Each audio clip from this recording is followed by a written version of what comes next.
আপনারা জানেন আমি একজন আফ্রিকান প্রবাসী, 11 বছর আমি আফ্রিকাতে থেকে আমার সন্তানকে আমি মানুষ করছি। এই সন্তানকে হাসিনা কেড়ে নিছে।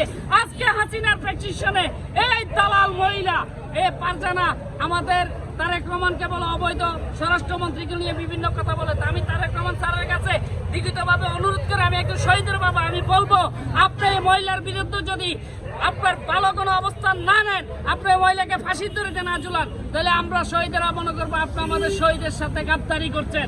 আমার ছেলে যদি রক্ত না দিত, আপনি স্যার আমেরিকা থেকে আসতে পারতেন না। আমার ছেলে যদি মারা না যেত, আপনার স্বরাষ্ট্রমন্ত্রী হইতে পারতেন না।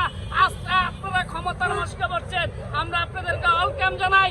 আমরা আপনার সুন্দর মতো দেশ চালাবেন এটা আমরা জানাই, কিন্তু আওয়ামী লীগ প্রেসিডেন্টের সাথে আমাদের যুদ্ধ, আমাদের সংগ্রাম চলবে, ইনশাল্লাহ চলবে। আমরা জামাত বুঝি না, বিএনপি বুঝি না, আমরা সবাই আওয়ামী লীগের বিরুদ্ধে। আমাদের সাথে কোনো মতামত নাই। আমরা চাই